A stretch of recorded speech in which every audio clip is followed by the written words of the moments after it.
Congratulations, you've stumbled across my YouTube channel. Hi guys, I'm Holly. I refuse to niche down and I'm on a mission to make 50 videos before I maybe decide to niche down, or maybe I'll just continue with my absolute chaos. I also have a Patreon. There is a tier there where you can support me and a tier where I can support you. Basically, your own little cheerleader. Link in the description. Anywho, let's continue to the video. Please subscribe if you enjoy my content. And welcome to my next video. As you guys would have seen from my shorts, a few of you followed along and wanted a tutorial. So I'm going to do a tutorial on how to make this little guy, a little like Viking bed. So, ready? Okay, so things we will need to make this: some sellotape, some hot glue gun, and this. Of course, we need a party hat, scissors, cut the party hat. First, we need to kind of come up with a shape for our party hat. So you can see here, we haven't done all along the back. We've just used this as the direct back corner so that you can still tie these up around the ears. So we're just going to cut into here and cut into here, and then yeah, we'll continue.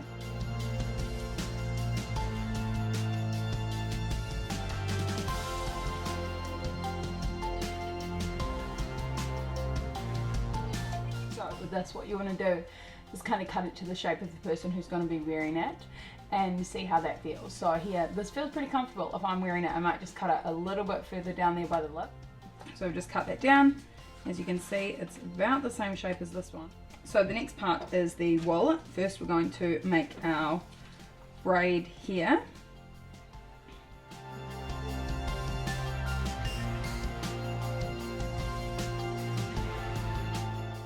So you want to make this, if you want your braid to be the same length as this one here, then we would go like this, and we'll do it here, and then we'll cut it about there, and that's how long we want our strings to be.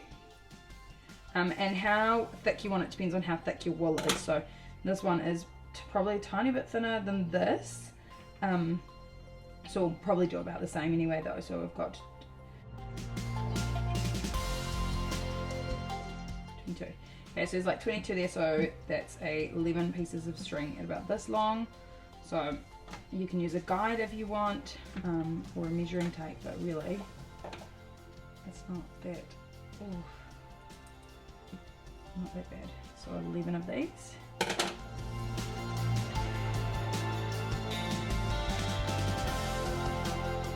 Okay, now that you've got these, so however many you do, it's just, you kind of want about that thickness, and you're going to plait them together. So first things first is we get a piece even like this,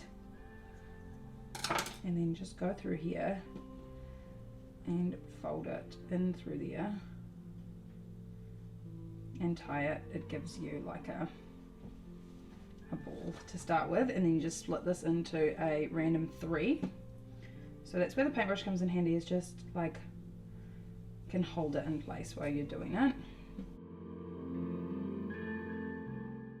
Sometimes it's easier if someone holds the paintbrush for you, but I don't have that, so.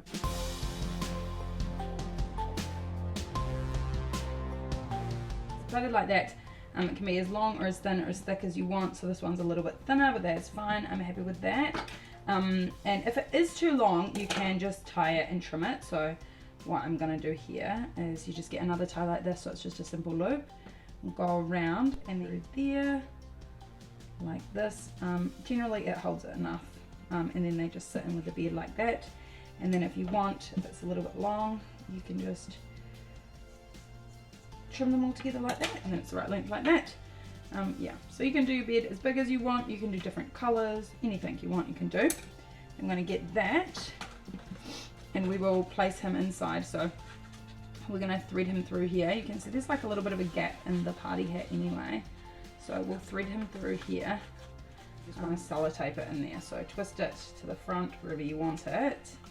And then you want to sellotape this point in here so that he gets stuck in there. We are going to cover this up so it doesn't have to be even a tidy sellotape job. Just kind of squeeze it a little bit and sellotape it so he's kind of stuck in there. So he's kind of stuck now, and then we can also sellotape the back. So the thing of sellotaping the back is basically just squeezing it a little bit so that it doesn't have like a full cone shape, and it's got more of that full bed shape, and that just helps keep it in place.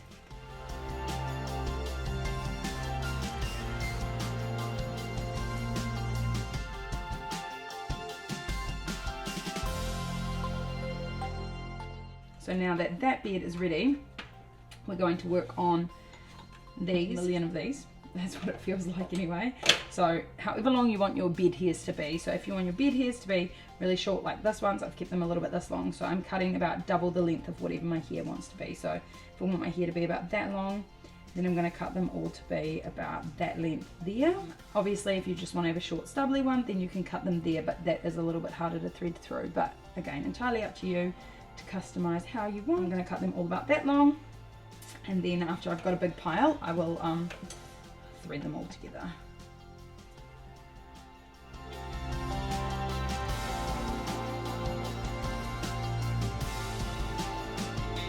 Got this now, and we've got all of these cut, and what we're going to do is make some rows that we can stick on. So we're going to do a smaller row down here, one row here, one row here, and then one row here, one row here. What you can do when you're making the row is just kind of measure it along there and be like, yep, that's what I'm going to do.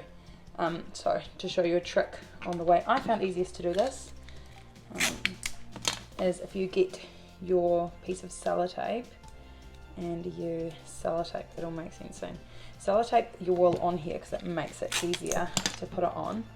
It is a lot easier if you've got someone else to hold the brush for you, as you will see in a second. Along there sitting on the brush, and then you've got this one here. So we're going to make a loop and go under, and then pull your 2 threads through the loop. So as you can tell, if you've got someone to hold it or something steady, and then it makes it easy. So then we're going to put heaps on here all the way along, and we're wanting to make it the same length as like that there, and then I'll show you how to take it off.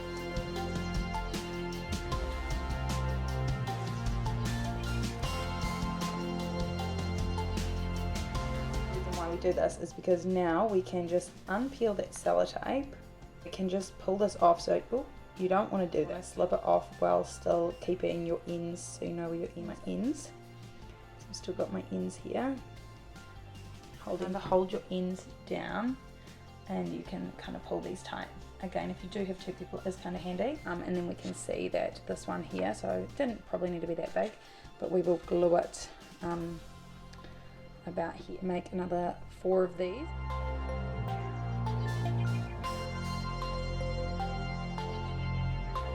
Okay, so what I've done is now turned on the hot glue gun to get that heated up. I definitely feel like you get faster at it. She's definitely still not a 5-minute craft. So I've just got this last one here, so I'm just going to hold that and just slide this off. See, that looked a lot nicer than the first time I did it. Hold these down. No! Well, we lost a few of them. That's okay. That's what I mean. Hold them down. Hold them down nice and tight. Okay. There we go. Your hot glue gun here.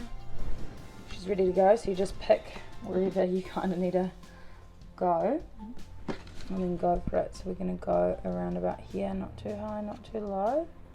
You just put your bead across there, and then you just literally glue this on along your bead and tuck it down where it needs to go. And you just do the rest as well.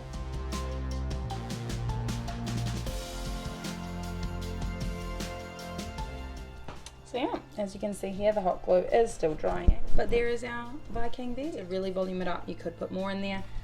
The red one is a little bit more scraggly, and I think that's because it's a little bit thicker wool.